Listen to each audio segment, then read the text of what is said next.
दक्षिण मुंबई में एक 61 मंजिल आवासीय इमारत की 19वीं मंजिल पर शुक्रवार दोपहर आग लग गई, जिससे निवासियों में दहशत फैल गई और एक व्यक्ति की मौत हो गई। दोपहर के समय करी रोड में अविघ्न पार्क की इमारत में आग लग गई, जिससे धुएं के घने बादल छा गए। हालांकि निवासियों को सुरक्षित बाहर भेज दिया गया। एक घबराए हुए व्यक्ति को जलती हुई मंजिल से बाहर आते समय एक कगार पर लटकते हुए देखा गया। उस व्यक्ति ने अपना संतुलन खोते हुए नीचे गिरता हुआ देखा गया। बीएमसी आपदा नियंत्रण के अनुसार उसकी पहचान 30 वर्षीय अरुण तिवारी के रूप में हुई है। कम से कम 15 दमकल की गाड़ियां मौके पर पहुंची और आग की लपटों को ऊंची मंजिलों तक फैलने से रोकने का प्रयास किया, जबकि मुंबई के मेयर किशोरी पेडनेकर ने जाकर बचाव कार्यों का निरीक्षण भी किया। कई वरिष्ठ नागरिकों और बच्चों सहित अधिकांश निवासी इस हादसे वाली जगह से निकलने में कामयाब रहे हैं। हालांकि 2 व्यक्तियों के अंदर फंसे होने की आशंका है। निवासियों ने कहा कि आग लगने के कारणों की जांच की जा रही है, जिसे अस्थायी रूप से शॉर्ट सर्किट के कारण माना जा रहा है और इमारत में आग से सुरक्षा के सभी उपाय किए गए हैं।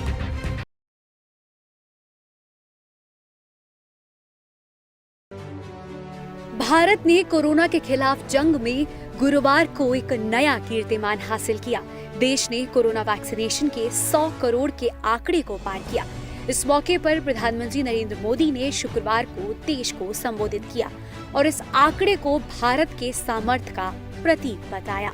पीएम मोदी ने कहा कि देश ने 100 करोड़ वैक्सीन डोज का लक्ष्य प्राप्त किया है। ये केवल एक आंकड़ा ही नहीं, ये देश के सामर्थ्य का प्रतिबिंब भी है। ये इतिहास के नए अध्याय की रचना है।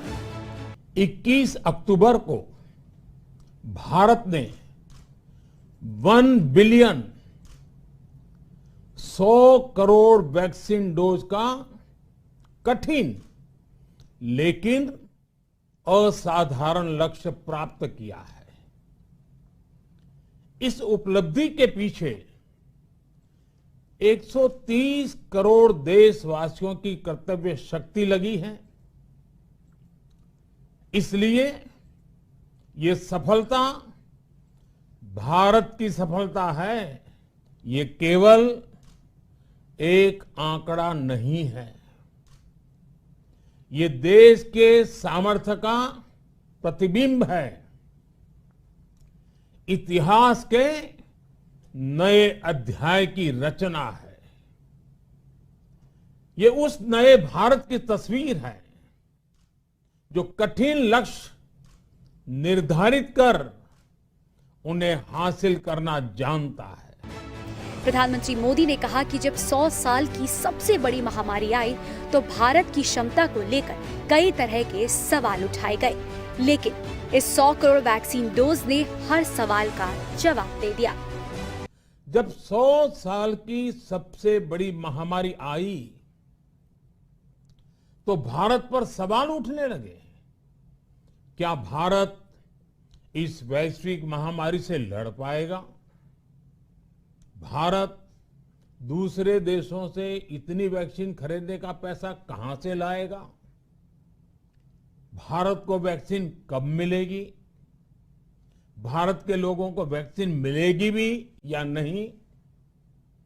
क्या भारत इतने लोगों को टीका लगा पाएगा कि महामारी को फैलने से रोक सके?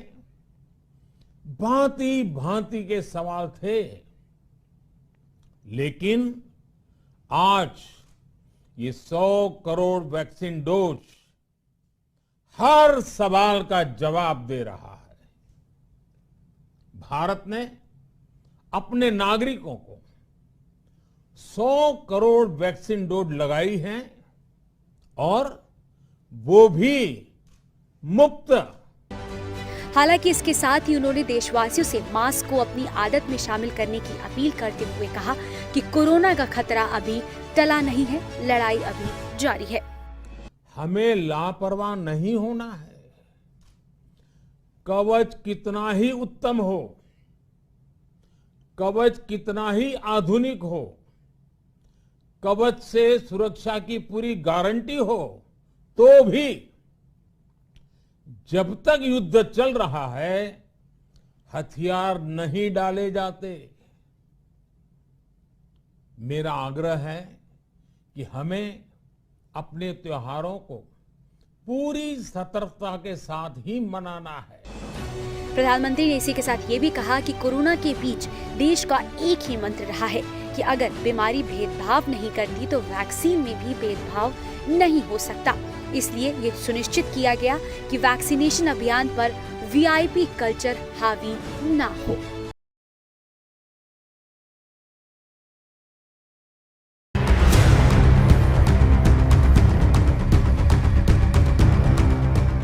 भारत में 100 करोड़ से ज्यादा कोरोना वैक्सीनेशन किए जा चुके हैं। इसको लेकर जहां एक और बीजेपी इस आंकड़े को लेकर जश्न मना रही है, वहीं कांग्रेस लगातार सरकार पर हमलावर है। कांग्रेस ने प्रेस वार्ता में प्रधानमंत्री मोदी के शुक्रवार सुबह देश के नाम संबोधन का जिक्र करते हुए कहा कि देश में और भी कई बड़े मुद्दे हैं, समस्याएं हैं, लेकिन पीएम ने उस पर कोई बात नहीं की।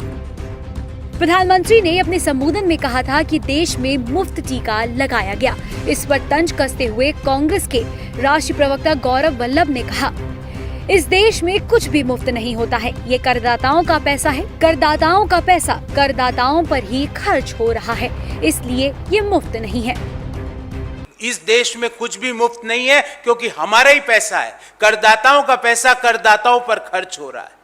इसलिए ये कहना कि मुफ्त क्या होता है? मुफ्त तो जब हम माने जब भारतीय जनता पार्टी को जो इलेक्टोरल बॉन्ड में पैसा मिल रहा है उससे वैक्सीनेशन प्रोग्राम चालू करे तो मुफ्त माना जाएगा। आप क्या मुफ्त?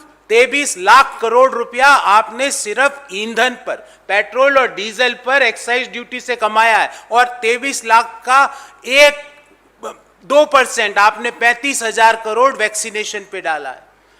मैं तो प्रधानमंत्री जी को कहता हूं कि वैक्सीन सर्टिफिकेट में आपकी फोटो नहीं होनी चाहिए, तेल भराते हुए उस व्यक्ति की फोटो होनी चाहिए जो तेल भरा के वैक्सीनेशन की फंडिंग कर रहा है, अगर आप मानते हैं कि तेल के पैसों से वैक्सीनेशन की फंडिंग हो रही है।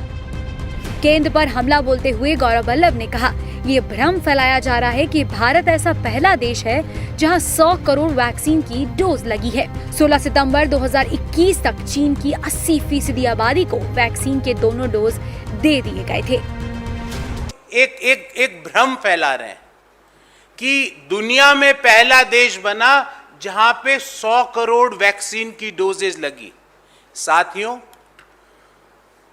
सितंबर 16, 2021 को चीन में 80% लोगों को वैक्सीनेशन लग गई थी, और दोनों vaccine double vaccination 216 crore doses 16 सितंबर 2021 को चीन में लग चुकी थी। और आप किस तरह की अतार्किक और अनसाइंटिफिक बात कर रहे हो? दूसरे देश से आपकी तुलना और हमारी तुलना कैसे हो सकती है? उनसे पूछना चाहता हूं, दुनिया के कितने देश की आबादी 50 करोड़ से ज्यादा है? सिर्फ 2 ही देशों की दुनिया में आबादी 50 करोड़ से ज्यादा है, एक है चीन, दूसरा है भारत। चीन 216 करोड़ वैक्सीन सितंबर 16, 2021 को लगवा चुका है। 80% चीन की आबादी सितंबर 16, 2021 को डबली वैक्सीनेटेड हो चुकी है। तो क्या हम हमारी तुलना कोई ऐसे मुल्क से करें जिसकी आबादी 3 करोड़ ही है? आप कह रहे हो कि हमने 100 करोड़ लगा लिए, जिस मुल्क की आबादी 3 करोड़ है तो वहां तो 6 करोड़ ही लगेंगे ना। उन्होंने आगे कहा कि हकीकत ये है कि हमारे देश की 50% जनसंख्या को वैक्सीन की एक डोज भी नहीं लगी है। तो क्या ये समय महोत्सव का है? बता दें, गुरुवार को भारत में 100 करोड़ कोरोना वैक्सीन की डोजेस का आंकड़ा पार कर लिया। इस मौके पर स्वास्थ्य मंत्री ने लाल किले पर जश्न भी बनाया और पीएम ने एक अस्पताल में जाकर स्वास्थ्य कर्मचारियों से बातचीत भी की थी और उन्हें धन्यवाद दिया।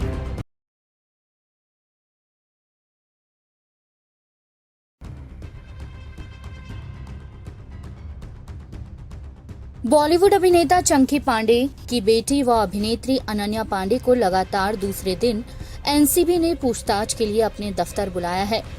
पहले दिन भी एनसीबी ने उनसे कई कड़े सवाल पूछे थे। आपको बता दें, अनन्या पांडे के घर पर भी एनसीबी की एक टीम ने छापा मारा था। अनन्या का लैपटॉप और मोबाइल जब्त कर लिया गया है। अनन्या कल की तरह व्हाइट सूट में आज भी एनसीबी के दफ्तर पहुंची। नारकोटिक्स कंट्रोल ब्यूरो द्वारा अनन्या पांडे से की गई पूछताछ पर मचे हंगामे के बीच अधिकारी सूत्रों ने शुक्रवार को संकेत दिया कि बॉलीवुड मेगास्टार शाहरुख खान के बेटे आर्यन खान के साथ उनके कथित व्हाट्सएप चैट में ड्रग्स से संबंधित मैसेज के आदान प्रदान का कोई सबूत नहीं है। सूत्रों ने खुलासा किया है कि एनसीबी द्वारा 2 स्टार किड्स के व्हाट्सएप संचार को गहराई से स्कैन की जा रही मारिजुआना, गांजा या अन्य कोई ड्रग से संबंधित किसी भी चैट का कोई सबूत या संदर्भ नहीं मिला है। अधिक संभावनाएं हैं कि अनन्या से एनसीबी द्वारा मामले में एकत्र किए गए कुछ अलग अलग सुरागों के लिए उनके बयानों को लेकर पूछताछ की जा रही है, लेकिन अधिकारी विस्तृत जानकारी देने से बच रहे हैं। नवीनतम खुलासा कुछ अपपुष्ट मीडिया रिपोर्ट्स के मद्देनजर आया है, जिसमें दावा किया गया है कि 2 स्टार किड्स के बीच कथित तौर पर ड्रग्स आदि मुद्दे पर चर्चा करने वाले कम से कम 3 व्हाट्सएप चैट सामने आए थे, जिसकी एनसीबी अभी जांच कर रही है। 2 अक्टूबर को एक क्रूज शिप पर रेव पार्टी के दौरान की गई छापेमारी की चल रही जांच के अलावा एनसीबी ने अनन्या के घर का दौरा भी किया है और उन्हें पूछताछ के लिए तलब भी किया है। एनसीबी द्वारा तलब किए जाने के बाद गुरुवार को अनन्या अपने पिता और अभिनेता चंकी पांडे के साथ एनसीबी अधिकारियों के पास पहुंची। उनसे एजेंसी के आधा दर्जन अधिकारियों द्वारा 2 घंटे से अधिक समय तक पूछताछ की गई और उन्हें आज फिर से बुलाया गया है। यह घटनाक्रम तब सामने आया जब एनडीपीसी कोर्ट के विशेष न्यायाधीश वीवी पाटिल ने 3 अक्टूबर को गिरफ्तार किए गए आर्यन खान और 7 अन्य लोगों की न्यायिक हिरासत 30 अक्टूबर तक बढ़ा दी। खान की जमानत याचिका पर 26 अक्टूबर को बम्बई हाई कोर्ट में सुनवाई होगी। इससे पहले गुरुवार को शाहरुख खान ने ऑर्थर रोड सेंट्रल जेल में बेटे आर्यन से मुलाकात की, जहां उन्होंने उनके साथ कुछ मिनट बिताए और बाद में एनसीबी की एक टीम ने उनके बांद्रा स्थित बंगले का दौरा किया। इस बीच क्रूज शिप छापेमारी मामले में अब तक कम से कम 20 लोगों को पकड़ने के बाद एनसीबी ने और गिरफ्तारियां करने से इनकार नहीं किया है, क्योंकि जांच और आगे बढ़ रही है।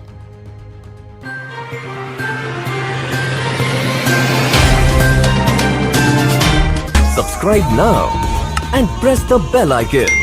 Never miss an update.